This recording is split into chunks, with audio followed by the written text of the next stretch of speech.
Assalamualaikum warahmatullahi wabarakatuh. Kami dari kelompok 4 akan mempresentasikan laporan akhir guna memenuhi nilai ujian akhir semester mata kuliah Kewirausahaan Praktikum dengan dosen pengampu Aster Aryati STMT. Pada kesempatan kali ini, kami akan mempresentasikan perencanaan produksi dengan produk donat dingin yang bermerek Kalte Donuts dari Home Industry Bunchde. Next.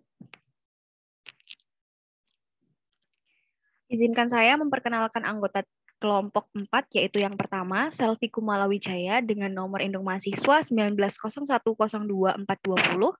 Yang kedua, Ajeng Widya Stuti dengan nomor induk mahasiswa 1901024436. Dan saya sendiri, Femi Listiani dengan nomor induk mahasiswa 1901024438. Next.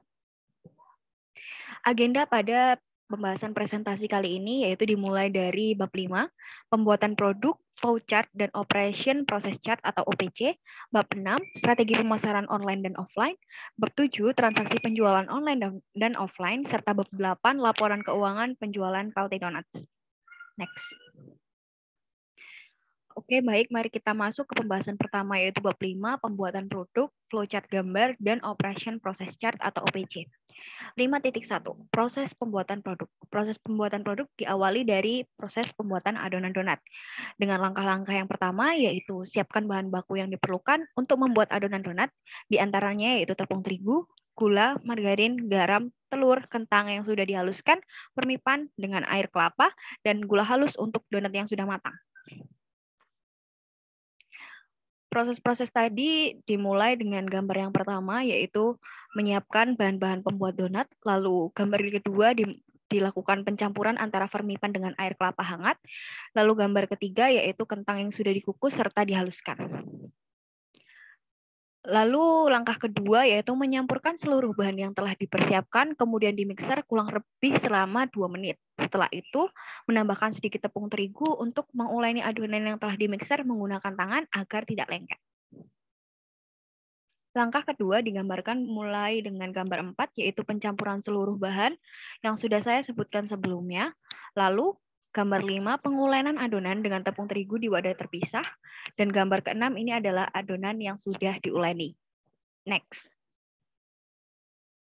Langkah ketiga yaitu adonan yang telah diuleni dibagi menjadi beberapa bagian dengan ukuran yang sama. Dan dipatok 40 pieces setiap kilogramnya untuk ukuran yang standar.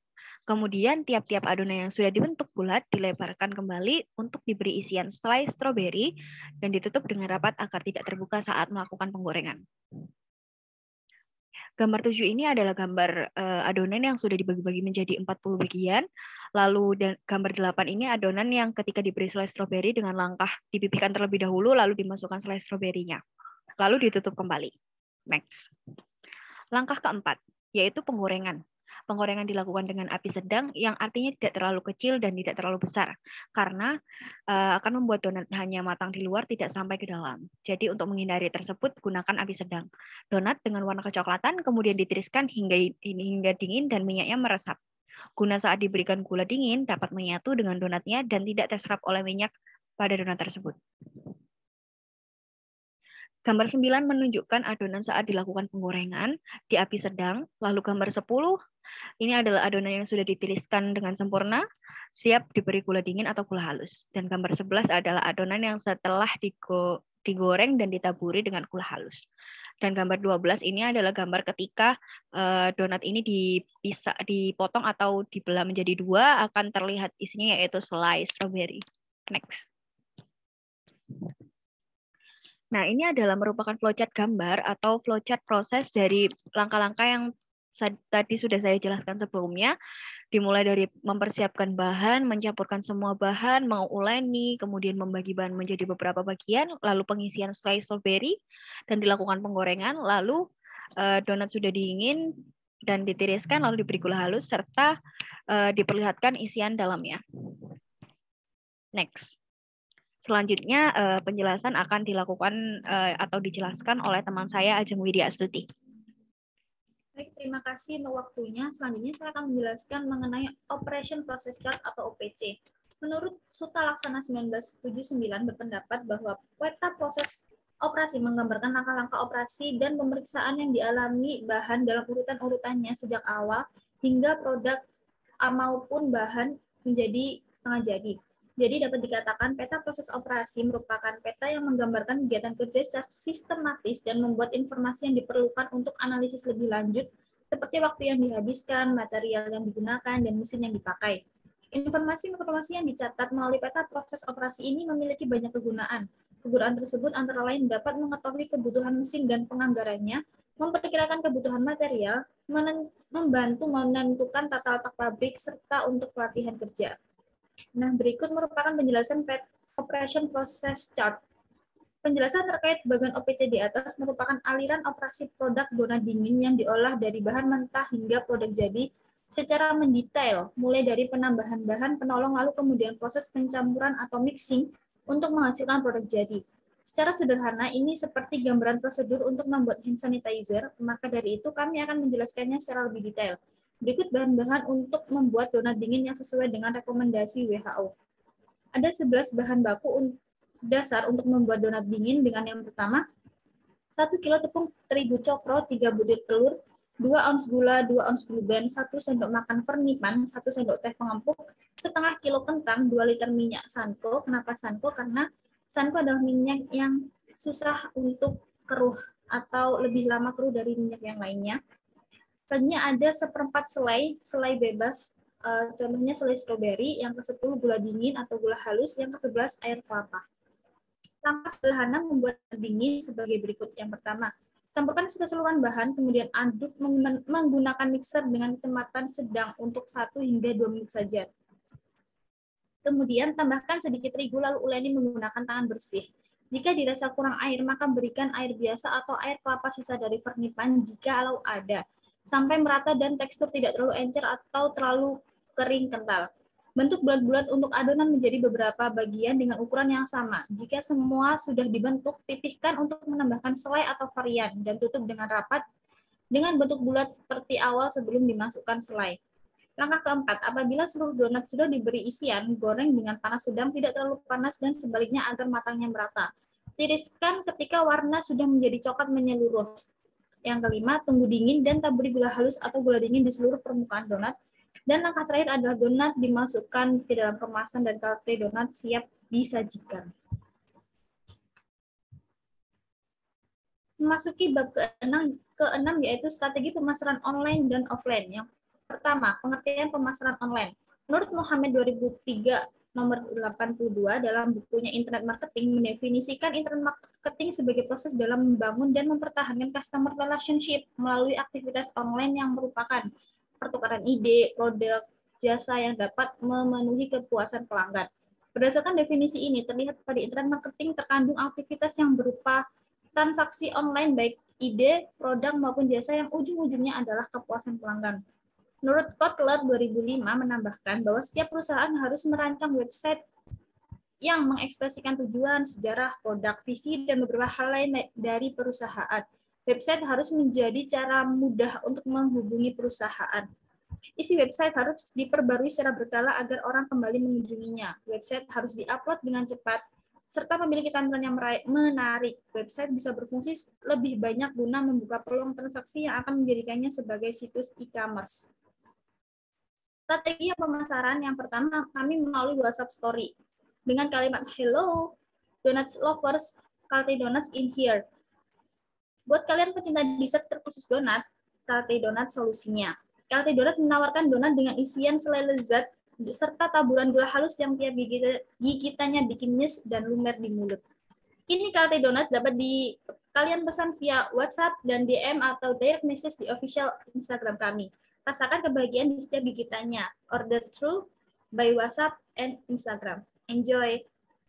Dengan penjelasan sebagai berikut. Pengaruh media sosial pada era teknologi menjadikan ketergantungan masyarakat pada komunikasi dan interaksi melalui media sosial daripada bertemu secara langsung. Media sosial memungkinkan pengguna untuk saling bersosialisasi dan berinteraksi, berbagai informasi maupun menjalin kerjasama. WhatsApp merupakan aplikasi berbasis internet yang potensi untuk dimanfaatkan sebagai media komunikasi. Di samping itu, aplikasi ini juga kerap digunakan sebagai salah satu media untuk melakukan pemasaran suatu produk oleh seorang pengusaha atau reseller, dan sebagainya. Melalui strategi pemasaran online via WhatsApp, banyak dari viewers mereply untuk menanyakan seputar donat apakah tersedia atau tidak, kapan dibuka pemesanan, hingga harga. Jenis pemesanan Kalti Donat adalah pre-order, di mana konsumen diharapkan melakukan pemesanan beberapa hari sebelum diambil. Hal ini dikarenakan proses produksinya yang tidak bisa langsung jadi dan bukan termasuk ke dalam fast food. Langkah kedua adalah strategi pemasaran yang kedua adalah grup WhatsApp. Strategi kedua yang dilakukan kelompok 4 adalah dengan share ke grup-grup yang mereka punya, minimal 2 grup, sehingga hal ini dapat dikatakan efektif dan efisien dalam menarik banyak perhatian anggota-anggota dalam grup tersebut. Karena seperti yang kita tahu bahwa tidak semua anggota dalam grup saling simpan menyimpan nomor, sehingga kemungkinan tidak terlihat status dapat terjadi. Langkah yang ketiga adalah feed Instagram. Melalui feed Instagram, aplikasi oleh Meta ini juga memberikan banyak pengaruh terhadap perkembangan suatu usaha dikarenakan lingkupnya yang tak terbatas. Kami akan sering memposting foto maupun video menarik yang berhubungan dengan Kalti Donat sebagai produk utama kami, sehingga akan memikat banyak hati konsumen-konsumen di luaran sana. Dalam aspek ukuran dan harga sebenarnya telah disajikan di dalam feed, namun apabila kurang memahami, konsumen dapat langsung bertanya melalui kolom komentar atau melalui direct message, dan tentunya akan direspon dengan cepat. Nah, langkah yang strategi pemasaran online yang keempat adalah Instagram Story. Kancah yang dilakukan oleh kelompok kami cenderung luas dan tak terbatas, karena untuk platform ini selama tidak di-privat maka akan semakin banyak yang membuka dan melakukan pemesanan. Namun dikarenakan sistem online dan terbatasnya sumber daya SDM, maka wilayah untuk pemesanan hanya seputar Mojokerto, Sidoarjo, dan Gresik saja. Selanjutnya mengenai pengertian pemasaran offline akan dijelaskan oleh rekan saya, Selvi Kumalawijaya. Baik, terima kasih Ajeng. Selanjutnya saya akan menjelaskan mengenai pemasaran offline. Strategi pemasaran offline yaitu adanya suatu transaksi yang secara langsung produsen dan konsumen dapat bertemu.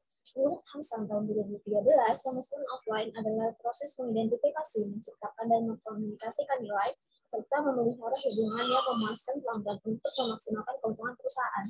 Sedangkan menurut Daryanto tahun 2011, pemasaran offline adalah suatu proses sosial dan manajerial di mana individu dan kelompok mendapatkan kebutuhan dan keinginan mereka dengan menciptakan, menawarkan, dan bertukar sesuatu yang bernilai satu sama. Lalu strategi pemasaran kami yaitu menggunakan katalog. Katalog adalah informasi tentang produk-produk yang dijual oleh satu perusahaan atau agen pemasaran. Katalog biasa digunakan jika memiliki berbagai pilihan produk. Tujuannya adalah untuk memberi cukup informasi tentang produk-produk tersebut, sehingga memudahkan konsumen untuk memilih produk yang diinginkan.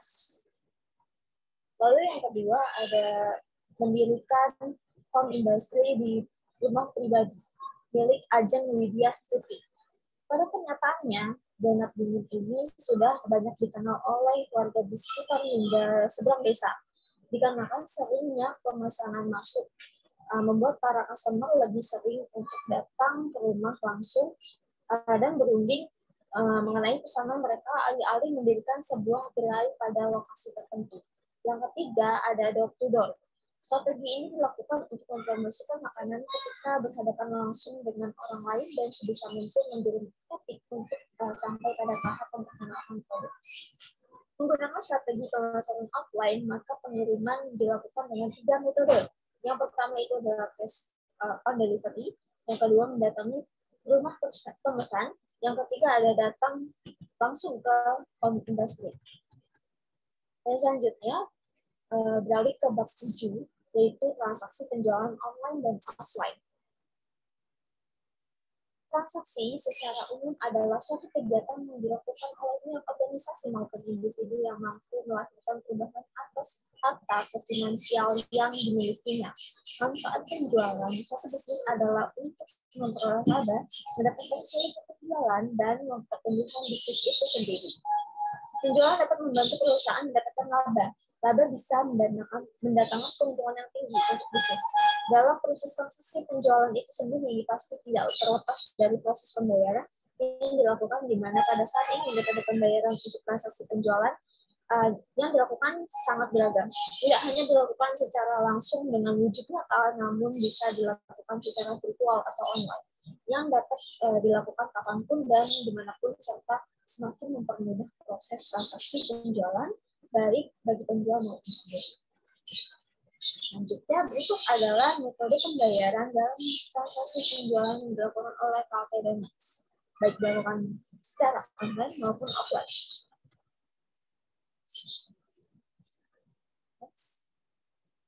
Baik, kita mulai dari transaksi penjualan online.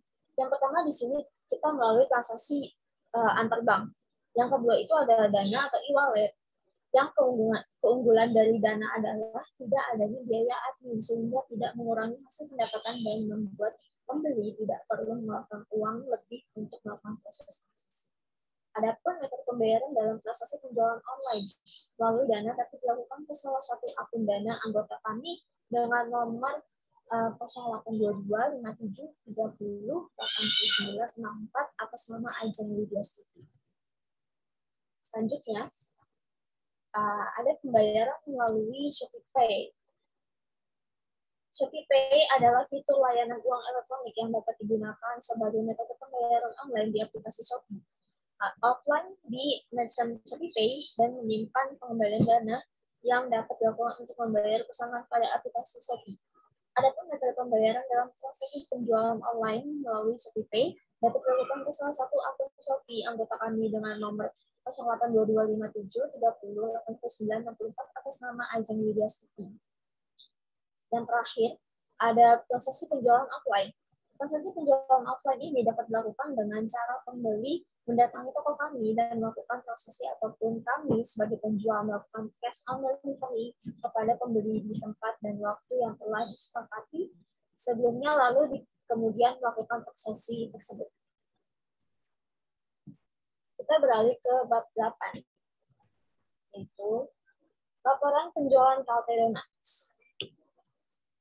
Pertama di sini diketahui ada biaya bahan baku, yaitu tepung terigu coklat, 3 butir telur, 2 ons gula, 2 ons blueban, 1 sendok makan pernipan, 1 sendok makan pengaruk, setengah kilogram kentang, 21 ml minyak sanko, 1/4 selai, lalu ada gula dingin dan air kelapa.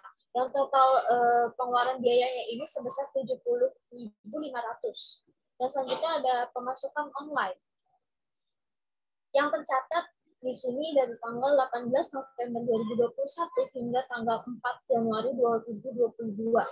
Yang jumlah variasi pemesannya itu dari sekitar 5 hingga 30 pieces.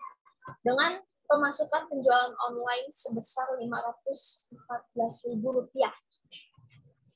Dan selanjutnya kita beralih ke pemasukan offline.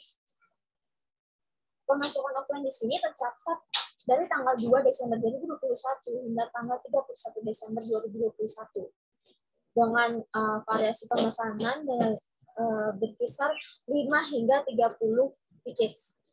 Dengan pemasukan penjualan offline ini sebesar Rp254.000. Lalu kita beralih ke laporan arus kas dengan periode November 2021 hingga Januari 2022. Di sini pemasukan tercatat pada bulan November, Desember, dan Januari dengan total Rp768.000 dan pengeluarannya dari bulan November, Desember, dan Januari sebagai pembelian bahan baku yang tercatat sebesar Rp280.000 dan total arus kas diagram atau surplusnya itu sebesar Rp488.000. Selanjutnya ada laporan laba rugi dalam periode November 2021 dan hingga Januari 2022 dengan laba bersih sekitar Rp488.000. Yang terakhir adalah neraca saldo yang tercatat dari tanggal November 2021 hingga Januari 2022 dengan total debit Rp1.348.000 dan kreditnya Rp1.348.000. Selanjutnya akan dijelaskan lampiran oleh Ajeng. Baik, terima kasih waktunya. Selanjutnya adalah lampiran. Di sini disajikan foto dan video asli dari produk kami, yaitu Kalte Donat. Berikut video yang pertama.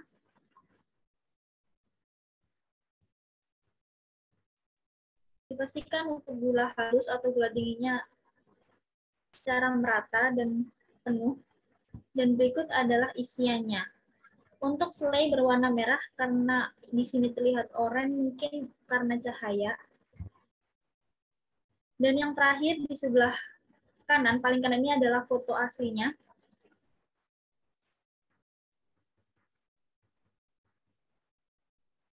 Baik, terima kasih. Mohon maaf Bapak. Terima kasih untuk perhatiannya. Mohon maaf apabila ada kesalahan, baik disengaja maupun tidak sengaja, baik disadari maupun tidak disadari. Kami dari kelompok 4 mengucapkan terima kasih atas bimbingannya selama 1 semester ini untuk Bu Aster dan juga kepada asisten dosen Bang Nurdin. Sekian saya sebagai penutup dan mewakili rekan-rekan saya mengucapkan terima kasih dan wassalamualaikum warahmatullahi wabarakatuh.